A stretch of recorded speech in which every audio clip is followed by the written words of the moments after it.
এই জন্যই রাসূল সাল্লাল্লাহু আলাইহি ওয়াসাল্লাম বলছেন, ইন্নামাল আ'মালু বিন্নিয়াত, যে আল্লাহ সুবহানাহু ওয়া তাআলা সবকিছু নিয়তের উপর নির্ভরশীল করেছেন। প্রত্যেকটা কাজ নিয়তের উপর নির্ভরশীল। আমরা অনেকেই অনেক জায়গাতে ভ্রমণ করতে যাই, তো সেই জায়গায় ভ্রমণ করতে গিয়ে যদি আমরা আল্লাহর নিয়ামতগুলো দেখবো, এই নিয়তে ভ্রমণ করতে যাই যে আল্লাহ কিভাবে দুনিয়াকে সাজিয়েছে, যেমন এগুলো দেখার পরে যদি আমরা শুকরিয়া করেন, তাহলে সেটা আমাদের অনেকেরই আতর মাখার শখ আছে। আতর মাখি না, আমরা সেন্ট মাখি ব্যবহার করি। তো আতর মাখাটা এটা একটা জায়েজ কাজ। তো আপনি মসজিদ যাওয়ার আগে আপনি আতর মাখছেন এই নিয়তে, মসজিদকে সম্মান করে। আপনি এই নিয়তে আতর মাখছেন যে আমার আশেপাশে যারা থাকবে তারা যেন কষ্ট না পায়, আমার শরীরে দুর্গন্ধ আছে, আমার মুখের দুর্গন্ধ আছে, তারা যেন কষ্ট না পায়, ফেরেশতারা যেন না কষ্ট পায়। তাহলে আপনি তিনটে জিনিস নিয়ত করলেন: মসজিদকে সম্মান করে, ফেরেশতাদেরকে কষ্ট থেকে রক্ষা দেওয়ার জন্য, মানুষকে কষ্ট থেকে রক্ষা দেওয়ার জন্য আপনি আতর ব্যবহার করলেন। তো আপনার এই নিয়ত করার ফলে আপনার সেটা নেকিতে পরিণত হবে। আতর মাখাটা আপনার জন্য কি হবে? নেকিতে পরিণত হবে। অনুরূপভাবে অনেকেই দেখবেন আমাদের এখানেও অনেকে সকালবেলায় হাঁটাহাঁটি করে না, সকালবেলায় হাঁটাচলা করে না। তো আপনি হাঁটাচলা করছেন কিসের জন্য? আপনার নিয়ত কিন্তু অন্যরকম।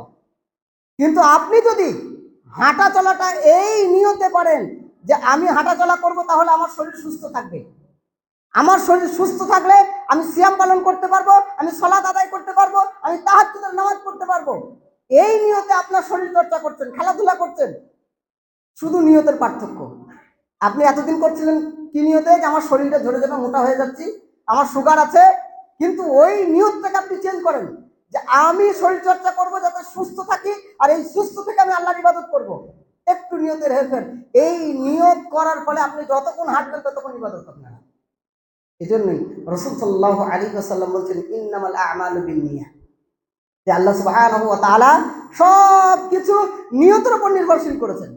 প্রত্যেকটা কাজ নিয়তের উপর নির্ভরশীল। আমরা অনেকেই অনেক জায়গাতে ভ্রমণ করতে যাই, তো সেই জায়গায় ভ্রমণ করতে গিয়ে যদি আমরা আল্লাহর নিয়ামতগুলো দেখবো, এই নিয়তে ভ্রমণ করতে যাই যে আল্লাহ কিভাবে দুনিয়াকে সাজিয়েছেন, সেগুলো দেখার ফলে যদি আমরা শুকরিয়া করি, তাহলে সেটা আমাদের নেকি দ্বারা পরিণত হবে। অনেকেই পড়াশোনা করি আমরা, তো পড়াশোনা করার নিয়ত যদি আমাদের থাকে যে আমরা এই পড়াশোনা করব, পড়াশোনা করার পর সমাজের উপকার করব, মুসলিমদের উপকার করব, আমরা ডাক্তার হব, মানুষের সেবা করব, ইঞ্জিনিয়ার হব, মানুষের সেবা করব, এই নিয়ত যদি আপনার থাকে, সমাজের কল্যাণমূলক কাজ করার নিয়তে যদি আপনি পড়াশোনা করেন, সেটা আপনার ইবাদতে পরিণত হবে। আর যদি আপনি ভাবেন যে আমি ডাক্তার হব, টাকা বাকা, বড় বড় গাড়ি বিল্ডিং করব, আমি টাকা ইনকাম করব, শুধু নিয়তের হেরফের।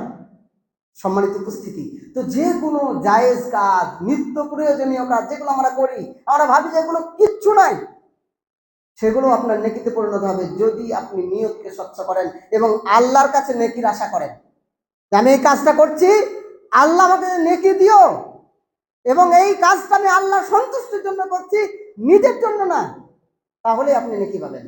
অনুরূপভাবে আমাদের প্রত্যেকটা কাজ, আমি একটা একটা করে বলবো আপনাদেরকে,